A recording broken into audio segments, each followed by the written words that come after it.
Sa ngalan ng Ama, ng Anak at ng Espiritu Santo. Amen. Sumainyo ang Panginoon. At sumaiyo rin.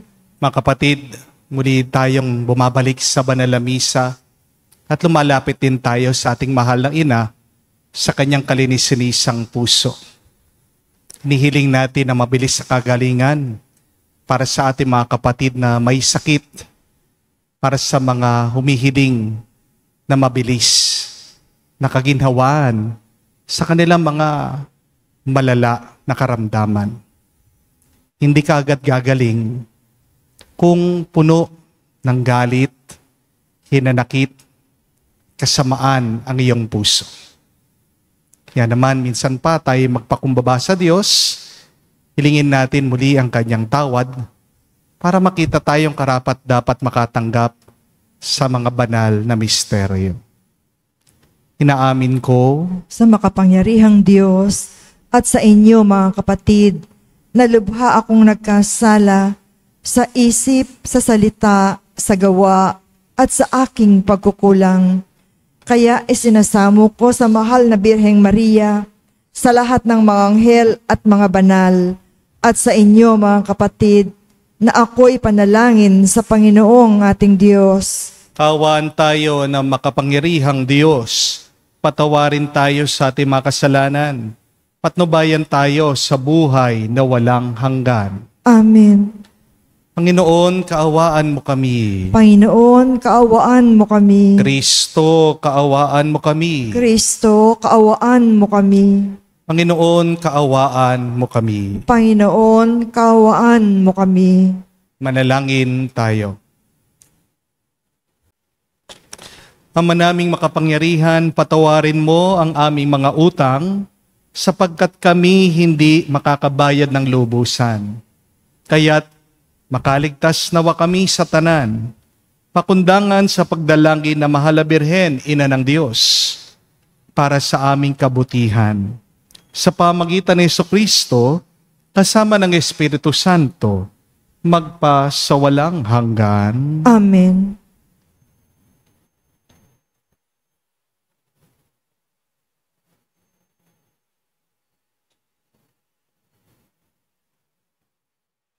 Pagbasa mula sa sulat ni Apostol San Pablo sa mga taga-Kolosas.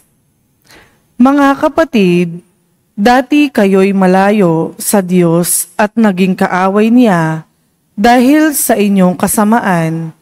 Ngunit dahil sa kamatayan ni Kristo, ginawa niya kayong mga kaibigan upang makaharap sa Kanya nang walang kapintasan, banal at walang batik. Subalit, kailangan kayong manatiling tapat at matatag sa inyong pananampalataya at huwag bayaang mawala ang pag-asang dulot ng mabuting balita na inyong narinig. Niloob ng Diyos na ako, si Pablo, ay maging tagapangaral ng mabuting balitang ito na ipinahayag sa lahat ng tao. Ang salita ng Diyos. Salamat sa Diyos. Ang Diyos ang siyang tumutulong at sa aking nagtatanggol. Ang Diyos ang siyang tumutulong at sa akin nagtatanggol. Makapangyarihang Diyos, ako ay iligtas. Ipagsanggalang mo ng iyong lakas. Dinggin mo, O Diyos, itong iyong anak. Sa aking dalangin, ngayoy binibigkas. Ang Diyos ang siyang tumutulong at sa akin nagtatanggol. Batid kong ang Diyos ang aking katulong. Tagapagsanggalang ko ang Panginoon. Buong galak naman akong maghahandog ng pasasalamat sa Panginoong Diyos dahilan sa kanyang mabuting kaloob. Ang Diyos ang siyang tumutulong at sa akin nagtatanggol.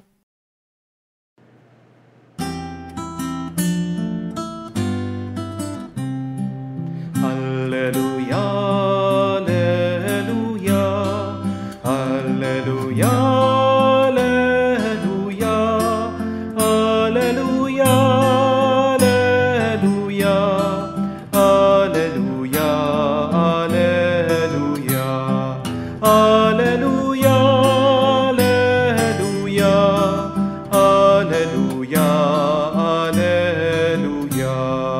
Ikaw, O Kristo, ang daan, ang katotohanan at buhay patungo sa Amang mahal. Alleluia, Alleluia. Sumainyo ang Panginoon. At sumaiyo rin. Ang mabuting balita ng Panginoon ayon kay San Lucas. Papuri sa iyo, Panginoon. Isang araw ng pamamahinga, naparaan sina Jesus sa triguhan. Ang kanya maalagad ay nangigtil ng uhay at kanilang kinain ang mga butil matapos ligisin sa kanilang mga kamay. Bakit ninyo ginagawa sa araw ng pamamahinga ang pinagbabawal ng kautusan? Tanong ng ilang Pariseo.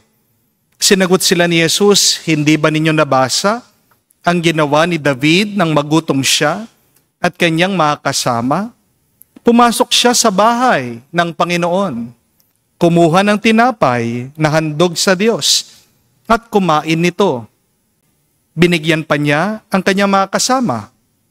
Bagamat ayon sa kautusan, ang mga saserdote lamang ang may karapatang kumain niyon. At sinabi pa niya sa kanila, ang araw ng pamamahinga ay nasa ilalim ng kapangyarihan ng Anak ng Tao. Mga kapatid, ang mabuting balita ng ating Panginoon. Pinupuri ka namin, Panginoong Hesukristo. Magandang araw po muli sa inyong lahat. Magandang araw po, Father. What is the opposite of love? Ano po sa tingin niyo ang kabaliktaran ng pagmamahal? Pagkamuhi, galit, puot? Hindi po. Ang kabaliktaran ng pagmamahal ay kawalan ng pakialam, kawalan ng malasakit, kawalan ng interes. Remember that the opposite of love is indifference. It is not anger. Buti pa nga, paggalit sa'yo ang tao, ibig sabihin, pinapansin ka pa niya. Kapag hindi ka na pinapansin ng tao, daig mo pa ang patay. Hindi po ba? Kapag galit ang tao sa'yo, ibig sabihin may connection pa kayo. Kapag wala nang nararamdaman ang tao sa'yo, yan ang nakakatakot. Ibig sabihin, patay na ang pagmamahal. Amen? And this is the scene that we have heard in the gospel. Jesus and his disciples wanted to eat. Gutom daw si Jesus at ang kanyang mga alagad. Anong ginawa nila? Sila po ay kumuha ng mga trigo at kinain nila. Nakita daw sila ng ibang Pariseo. Pinagbawal ito kasi kahit na yung pagkuha lang, pagpitas lang, tinuturing po nilang trabaho ito sa araw ng Sabat. Sa araw ng Sabat dapat walang trabaho, walang gumagalaw. Pero hindi ba nila nauunawaan? Gutom si Jesus. Alam nila yun. Pero ang diferensya, wala silang pakialam. Kahit na ang mga Pariseo, alam nila ang batas ng Diyos. Hindi ito binago ang kanilang pag-iisip at pagkatao. Ang mahalaga lang kasi sa mga Pariseo, ipakita nila na sila ang tama. Gusto nila, sila lang ang banal. Sila lang ang mabuti. Be careful, my dear friends. When you are indifferent because you become cold-hearted. And much worse, when you are indifferent, you stop having a heart. Nakakatakot po, di po ba? Ano ang mangyayari sa'yo kapag wala ka ng puso? Mamamatay ka, hindi po ba? Kaya nga ang tao na walang puso sa kanyang kapwa, patay ang kanyang konsensya. Patay ang kanyang kaluluwa. Ang taong walang puso sa kanyang kapwa, nakakasakit at nakakapatay sa iba. Ang tanong, bakit ba merong taong wala nang pakialam? Why are there indifferent people in our world? Bakit nga ba? Meron mga taong walang malasakit. Nakikita ka na nahihirapan, nalulungkot, nabibigatan, pinapanood ka lang. Di po ba? Because indifferent people are not born. They are made. Indifference is learned. Natututunan ang kawalan ng malasakit. Kapag po ang isang matanda, hindi niya pinapansin ang basura, hindi malayo, nung bata pa lang siya, nangangalat na. Hindi po ba? Ang abusadong asawa, nagsimula yan bilang suwail na anak. Bakit ba meron taong magagalitin? Kasi lumaki siya sa mga magulang na magagalitin. Sikat po ngayon yung viral video ng dalawang influencer kumakain sa Grand Hyatt Hotel. Magkano daw po ang kanilang bill? Pinagmamalaki pa nila. Isang meal lang po yan, ha? Isang upuan, isang pagkain lang nila. Umabot daw po sa 759,000 pesos. Imagine that. Ang simpleng trabahador, kailangan po magpagod ng 4 na taon para lang makaipon siya ng ganong kalaking pera. Pagkatapos, itong mga influencer na ito, kahit na sabihin mo pagkayaman-yaman nila, nilustay lang nila yung ganong kalaking halaga sa isang oras.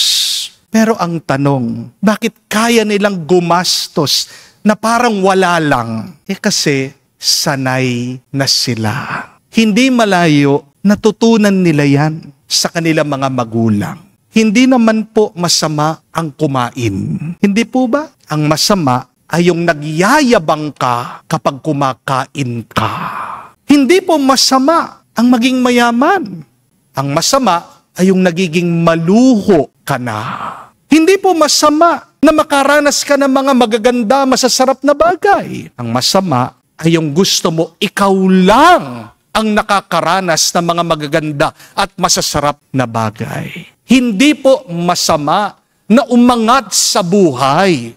Masama ay yung umangat ka, gusto mo ikaw lang at wala ka ng malasakit sa iba. Ang kawalan po ng pag-ibig, pagmamahal, sensitivity ay natututunan. Hindi naman po yan talaga ang tunay nating kalikasan. Pansinin niyo po ang mga bata. Napaka-sweet, pagkakabait.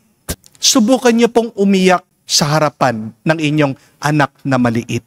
Yayakapin kayo niyan. Madali lang naman po pangitiin ang mga bata. Hindi po ba? Pero bakit habang tumatanda yung bata, sumisimangot, nagbubugnot, nagiging makasarili? Tingnan niyo, yung kapaligiran ng bata, saan ba siya lumaki? Ano ang mga naging impluwensya sa buhay ng bata? Ang mga Hudyo ay may batas. Ang batas dapat na galing sa Diyos ay gamitin nilang salamin. Para saan ang salamin? Para tignan ang sarili. Ano bang aking problema? Ano bang dumi ng aking muka? Yun po ang batas ng Diyos. Sinasalamin, pinapakita sa kanila saan ba sila nagkukulang. Ang batas ay salamin ng Diyos para ipakita sa mga tao, kamukha ba nila ang Diyos. So understand and remember that, my dear friends, that the laws of God is our mirror. They are there for us to check if we are like God.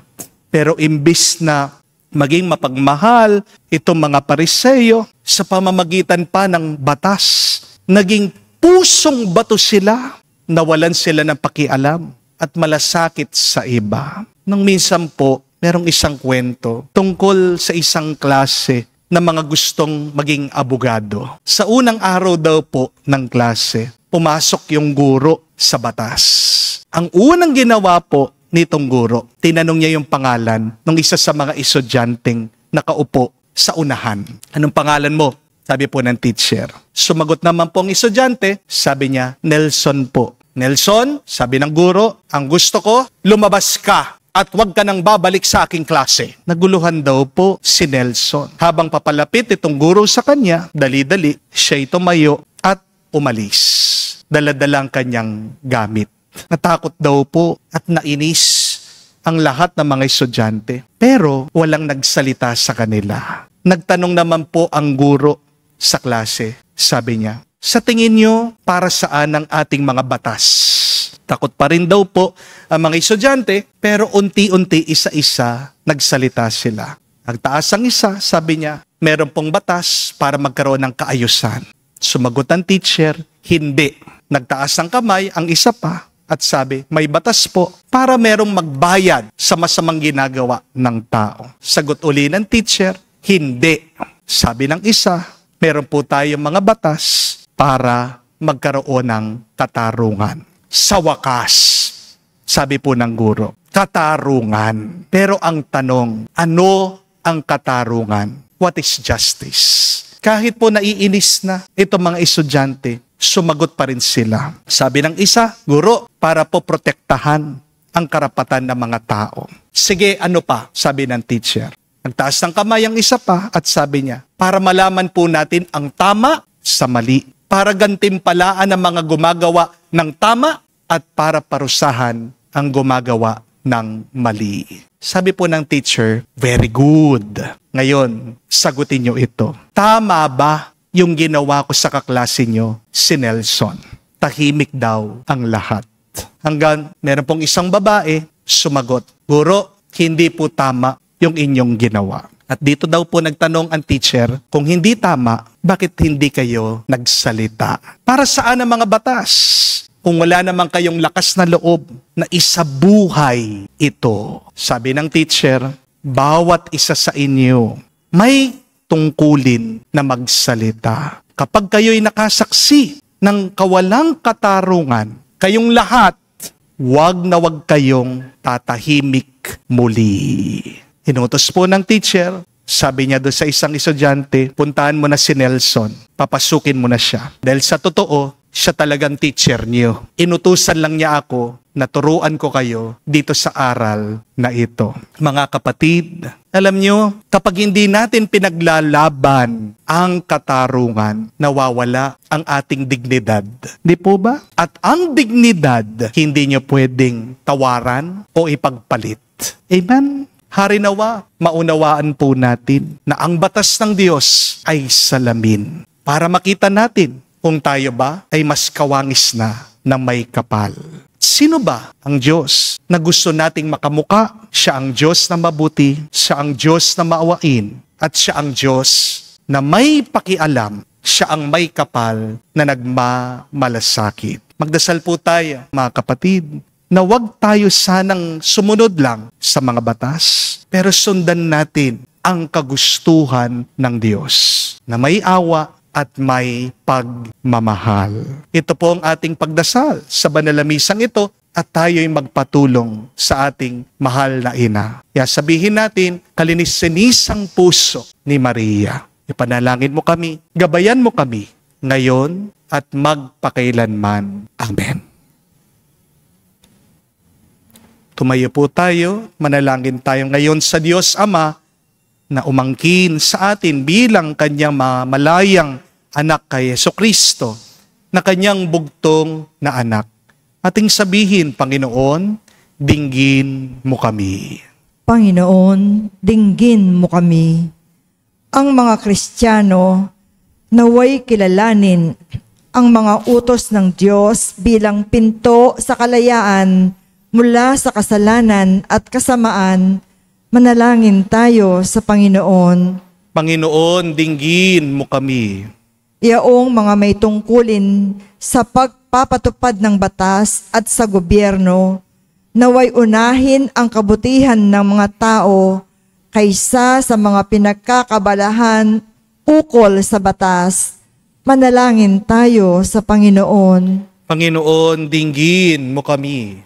Sa pagsamba sa Diyos na hindi natin nakikita, naway hindi natin malimutan ang nangangailangan nating mga kapatid na ating nakikita. Manalangin tayo sa Panginoon. Panginoon, dinggin mo kami. Ngayon po, banggitin natin sa Diyos ang ating mga personal na pangangailangan lalong-lalo na ipagdasal natin ang mga kapatid nating may malubhang sakit at karamdaman. Panginoong Diyos, ang bawat batas mo naway maging paanyaya sa amin upang mahalin at paglingkuran ang aming mga kapatid. Unawain sila at igalang at gabayan upang maging gabay rin namin sila. Hinihiling namin ito sa ngalan ni Kristo, aming Panginoon. Amen.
Manalangin kayo mga kapatid para ang ating mga paghahain ay kalugdan ng Diyos amang makapangyarihan. Tanggapin nawa ng Panginoon itong paghahain sa iyong mga kamay, sa kapurihan niya at karangalan, sa ating kapakinabangan at sa buong sambayanan niyang banal. Ama naming lumikha, sa paggunita namin sa Mahal na Birhen, hinihiling namin ang aming paghahain ay lakipan mo ng kapunuan, upang kami ay maging handog na kinalulugod mo kailanman. Sa pamagitan ni Jesucristo kasama ng Espiritu Santo, magpa sa walang hanggan. Amen. Sumainyo ang Panginoon. At sumaiyo rin. Itaas sa Diyos sa inyong mga puso at diwa. Itinaas na namin sa Panginoon. Pasalamatan natin ang Panginoong ating Diyos. Marapat na siya ay pasalamatan. Ama naming makapangyarihan, tunay nga marapat ikaw ang aming pasalamatan. Bukod mong pinagpala maging ina ni Jesucristo, ang Mahal na Birhen nagpupuri at nagagalak sa iyo. Ikaw ang gumawa ng tanang dakilang bagay. Ikaw ang lumilingap sa lahat kailanman. Nilingap mo ang Mahal na Birhen bilang iyong abang alipin, na iyong binigyan ng tungkulin, humalinga sa anak mong manunubos namin. Kaya kaisa na mga anghel nagsisiawit ng papuri sa iyo, nang walang humpay sa kalangitan, kami nagbubunyi sa iyong kadakilaan.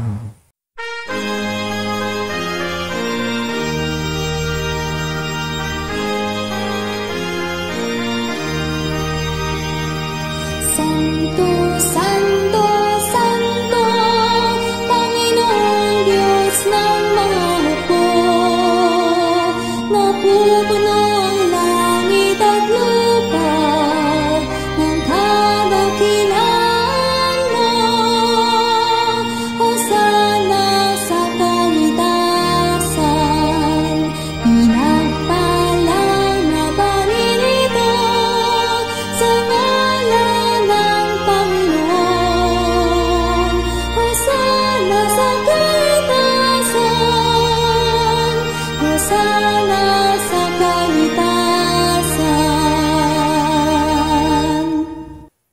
Ama naming banal, ikaw ang bukal ng tanang kabanalan, kaya't sa pamagitan ng iyong Espiritu, gawin mong banal ang mga kaloob na ito, upang para sa amin, maging katawan at dugo ng aming Panginoong Hesus Kristo.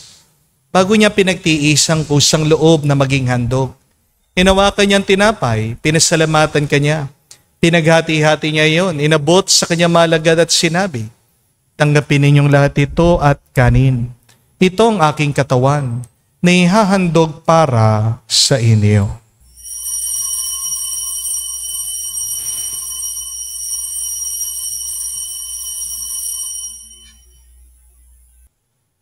Gayon din naman na matapos ang hapunan, hinawakan niyang kalis. Muli kanyang pinasalamatan. Inabot niyang kalis sa kanya malagad at sinabi, tanggapin ninyong lahat ito at inumin. Ito ang kalis ng aking dugo, ng bago at walang hanggan tipan. Ang aking dugo na ibubuhos para sa inyo at para sa lahat, ay pagpapatawad ng mga kasalanan.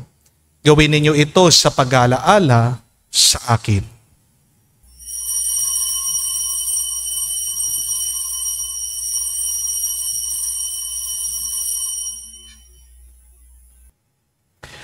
Ang misteryo ng pananampalataya.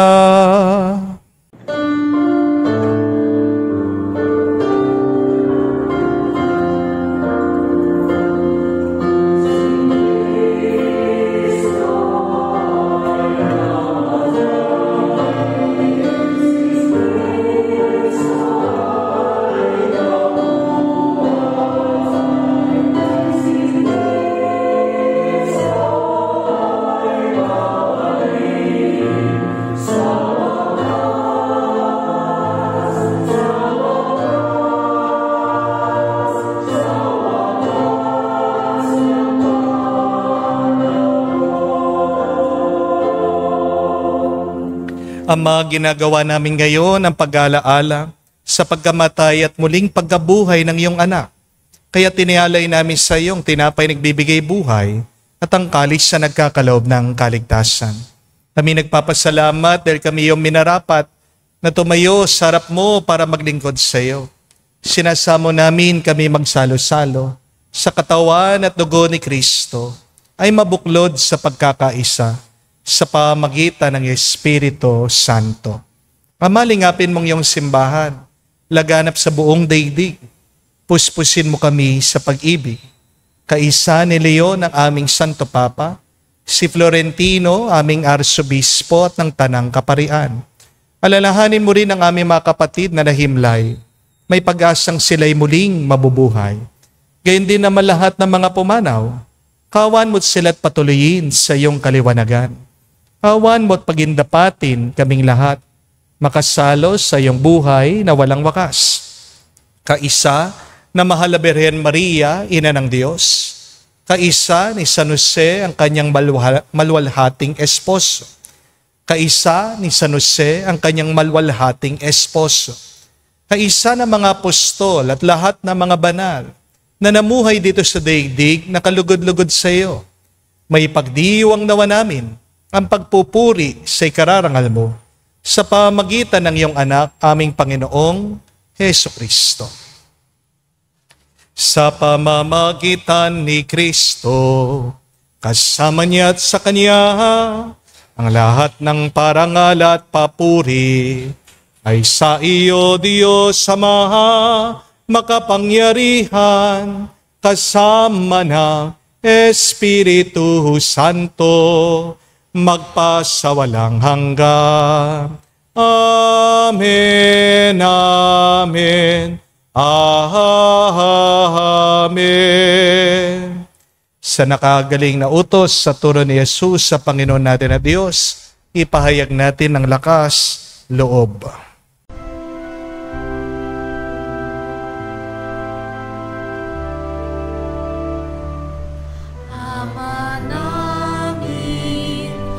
Sumasalangit ka, sambahin ang ngalan mo, mapasa amin ang kaharian mo, sundin ang loob mo dito sa lupa.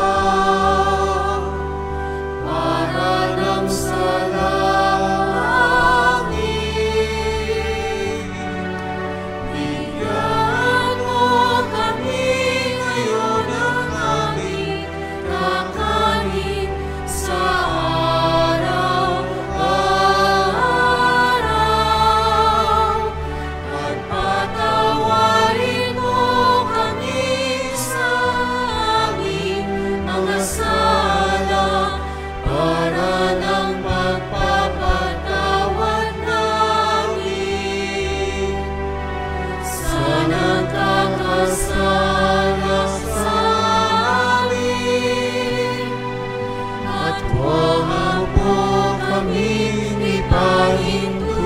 sa bukso, ang yadya mo kami sa lahat ng masama. Hinihiling namin kami adya sa lahat na masama, pagkalooban ng kapayapaan araw-araw, ligtas sa kasalanan, ilayos sa lahat ng kapamakan, samantalang aming pinanabikan ang dakilang araw ng pagpapahayag ng tagapagligtas naming si Heso Kristo.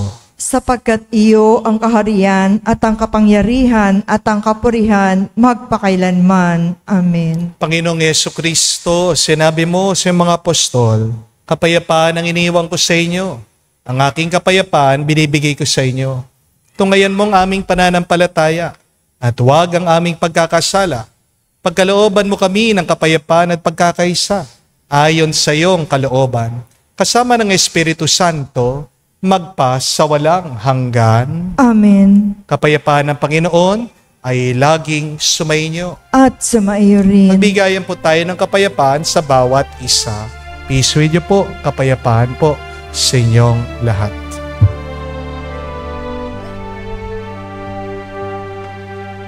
Cordero ng Diyos na nag-aalis ng mga kasalanan ng sanlibutan, maawa ka sa amin. Maawa ka sa amin. Cordero ng Diyos na nag-aalis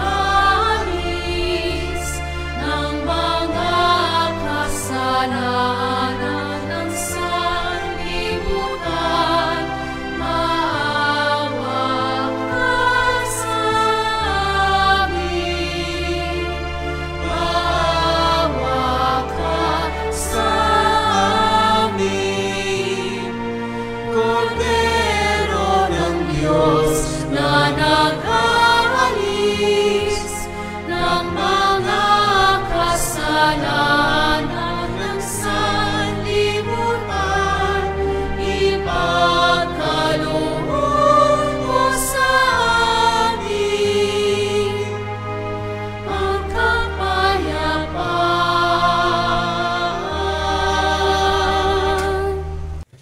Mga kapatid, naririto ang ating Panginoong Yesu Kristo, ang Kordero ng Diyos. Siya nag-aalis sa mga kasalanan na sanlibutan. Mapalad tayong lumalapit sa piging ng Kordero. Panginoon, hindi ako karapat-dapat na magpatuloy sa iyo, ngunit sa isang salita mo lamang ay gagaling na ako.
Inanyayahan ko po kayo ngayon na ilagay ang inyong mga kanang kamay sa inyong mga dibdib at sabay-sabay po nating dasalin ang miraculous prayer of Padre Pio for the quick recovery and healing of our sick brothers and sisters.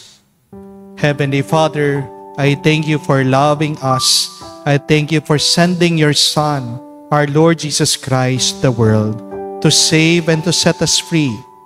We trust in your power and grace that sustain and restore us.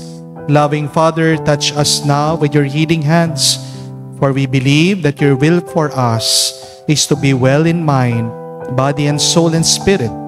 Cover us with the most precious blood of your Son, our Lord Jesus Christ, from the top of our head to the soles of our feet. Cast out anything that should not be in us. Root out any unhealthy and abnormal cells. Open any blocked arteries or veins. And rebuild and replenish any damaged areas. Remove all inflammation and cleanse any infection by the power of Jesus' precious blood. Let the fire of your healing love pass through my entire body to heal and to make new any disease areas, so that my body will function the way you created it to function. Touch also our minds and our emotions, even the deepest recesses of our heart. Saturate our entire being with your presence, love, joy, and peace, and draw us ever closer to you every moment of our life. And Father, fill us with your Holy Spirit and empower us to do your works, so that my life will bring glory and honor to your holy name. We ask this in the name of Jesus Christ, our Lord. Amen. We ask for the intercession of our Blessed Mother Mary. Hail Mary, full of grace, the Lord is with you.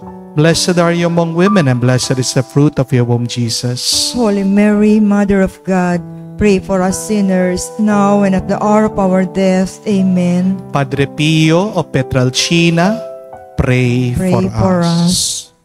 Manalangin tayo. Ama naming mapagmahal, ang aming pagsasalo sa haing nagbibigay buhay sa paggunita namin sa mahal na ina ng iyong anak ay magdulot nawa sa amin ng iyong kagandang loob upang lagi naming madama ang iyong paglingap sa pamagitan ni Jesucristo kasama ng Espiritu Santo magpa sa walang hanggan. Amen. Sa Nobyembre po, ako ay papaalis papunta sa Europe. Alam niyo po yan. Pero bago po ako umalis, alam ko po marami kayong prayer intentions. Kaya po for this whole 2 months, September and October, I want you to write down your petitions. Kung gusto niyo pong padala sa akin, dadalhin ko po doon sa Roma. Doon po kay Padre Pio. Ihuhulog ko po doon sa kanyang simbahan. Kung nasaan po nakalibing si Padre Pio, yung inyong mga intention, at yung mga iba na gusto din magpahulog ng kanilang intention sa Fatima at sa Lourdes. No? You can write down your prayer intention.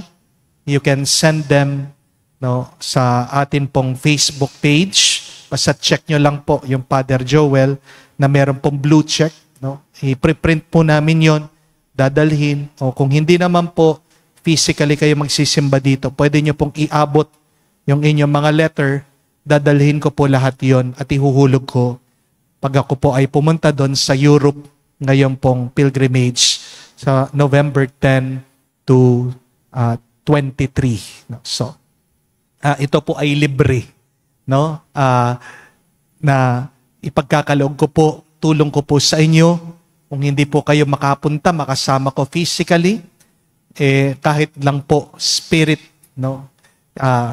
In spirit, tayo po ay nagkakaisa. Pwede ko pong maidala ang inyong mga dasal at panalangin doon sa Roma. Okay? So, anyway, my dear friends, again, be reminded that the opposite of love is not hate. Masalamat ka kapag hate ka pa ng isang tao. Kasi ibig sabihin, may ugnayan pa rin kayo. The opposite of Love is indifference. Mas nakakatakot pag wala ng pakialam ang isang tao sa'yo. Kaya nga, nararamdaman mo, hate na hate ka ng Panginoon. Pasalamat ka. Kaya hate ka lang ng Panginoon kasi may nakikita siyang bagay na ginagawa mo na hindi naman niya pinapagawa. Hindi po ba? No? So, ang hate ng Diyos, ang galit ng Diyos, ay isang sinyalis na kailangan nating magbago. Pero, para malaman natin anong kailangan nating baguhin, tignan natin ang mga batas ng Diyos. The laws of God are our mirror to check if we are just like God. No? At sino ba ang ating Diyos? Siya'y mapagmalasakit. Be sensitive. Be compassionate. Makialam ka naman. Yan nga po, para sa ating assignment, suriin nyo ang inyong sarili. Meron ba kayong ginagawa na very insensitive sa ibang tao? Meron ka bang ginagawa na nakakasakit sa iba? Meron ka bang ginagawa kaya naman ikaw ang nagiging dahilan ng bigat ng kanilang mga kalooban? So, please evaluate yourself. Evaluate, look at your heart para kayo po ay mabigyan ng gabay. Tingnan niyo ang 10 Commandments. Napakasimple lang. At the laws of God. Harinawa ang mga batas ng Panginoon, gawin kayong malambot ng puso, gawin kayong kamukha niya, mabait sa iba. Sumayin niyo ang Panginoon. At sumaiyo rin. At kayo'y basbasa ng Diyos, makapangyarihan sa lahat. Sa ngalan ng Ama, ng Anak, ng Espiritu Santo. Amen. Ang ating misa ay natapos na. Pumayo kayo sa kapayapaan ni Kristo. Salamat sa Diyos.